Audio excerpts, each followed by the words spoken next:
Magandang araw po, Mr. Speaker, mga kasama kong mambabatas at sa lahat ng tagapakinig.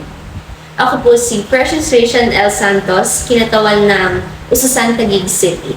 At ngayong araw, buong puso kong inihaharap sa inyo ang panukalang batas na pinamagatang Safe Teaching Environment and Digital Accountability Act of 2025.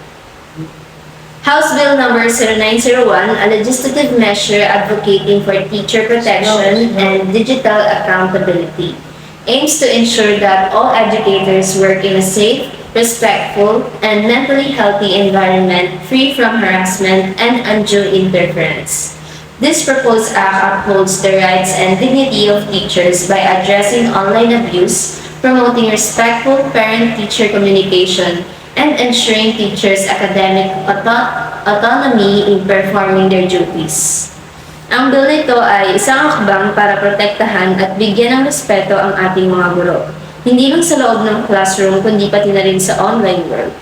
Sa panahon ngayon, madalas silang nakararanas ng cyberbullying, panghihiya at labis na stress. Kaya panahon na para siguraduhin natin na safe, respected at supported ang ating teachers sa lahat ng aspeto. Section 1 title, House Bill number 0901, Safe Teaching Environment and Digital Accountability Act of 2025. Ito po ang official name ng batas para madali siyang tandaan at gamitin sa mga usapan o dokumento.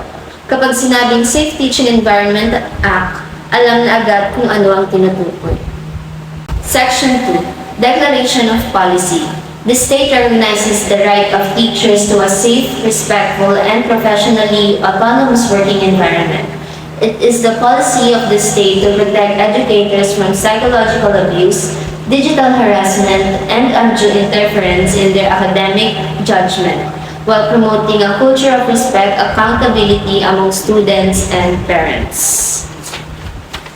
Ito po ang heart ng policy. Sinasabi dito na may karapatan ang mga guro sa isang ligtas at maayos na lugar ng pagtuturo. Layunin itong protektahan ng mga teachers laban sa online harassment, psychological abuse at panghihimasok ng sino man sa kanilang trabaho. Section 3, Definition of Terms. For purposes of this act, the following terms shall be defined as follows. Digital harassment refers to any form of cyberbullying, online threats, or defamatory content directed at teachers through social media, messaging platforms, or other digital means. Kapag may nangiinsulto, naninira, o nagbabanta sa guro gamit ng social media or group chats. Psychological abuse includes verbal degradation, humiliation, or coercive behavior that causes emotional distress to educators. Mga salitang nakakasakit sa damdamin o nakakababa ng dignidad ng tao. Section 4, Provision for Teacher Protection.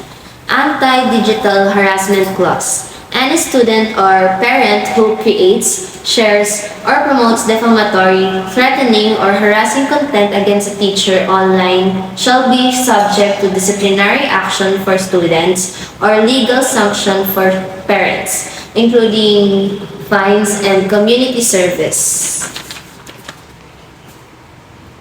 Ito na po ang pinaka-main part ng batas kung paano mismo pinaprotektahan ng mga guro. Ibig sabihin, kung may nangaaway, nambabastos o naninira sa guro online, may consequences. Para malaman ng lahat, hindi pwedeng walang respeto sa teacher kahit sa internet. B. Mental health safeguards. All public schools shall establish a confidential mental health support system for teachers, including access to counseling, stress management programs, and trauma recovery services, funded by the Department of Education. Hindi lang students ang dapat may guidance o counseling. Ang teachers din kailangan ng emotional support, lalo na kapag stress o trauma ang pinagdadaanan nila.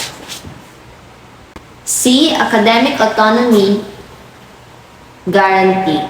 Teachers shall have full authority over grading and classroom management decision, provided these are in accordance with school policies. Any attempt to override the teacher's academic judgment without due process shall be considered administrative misconduct. Ibig sabihin may karapatan ng guro sa kanyang mga desisyon sa klase. Walang dapat nakialam kahit magulang o admin kung walang due process. Respect sa professional judgments ng teachers. D. Parent-Teacher Conduct Agreement. All parents shall be required to sign a Parent-Teacher Conduct Agreement at the start of the school year, outlining respectful communication, protocols, and consequences for aggressive behavior. Bago magsimula ang klase, pipirma ang mga magulang sa kasunduan na nagsasabing kailangan nilang makipag-ugnayan sa guro ng maayos at may respeto. Because respect works both ways, teacher and parent. Letter E. Whistleblower protection for teachers. Teachers who report abuse, harassment, or unethical interference shall be protected from retaliation. The Department of Education shall ensure anonymity and legal support for whistleblowers. Teachers who report harassment or abuse shall be protected against retaliation. Kapag may guro na nag-report ng pang-aabuso, dapat siyang protektahan, walang dapat manghamon o gumanti sa kanya. In short, teachers must feel safe to speak up.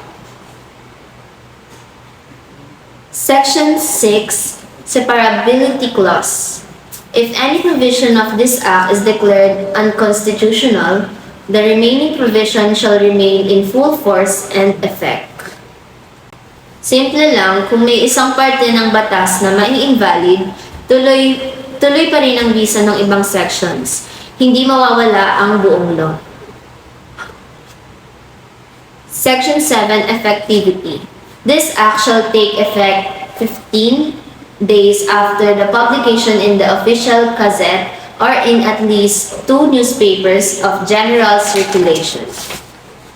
Magiging epektibo ang batas ng 15 days pagkatapos mailathala para makapaghanda ang lahat, teachers, schools at parent, bago matuluyang ipatupad. Fair at transparent ang proseso. Mr. Speaker, my dear colleagues, this bill is not about just rules.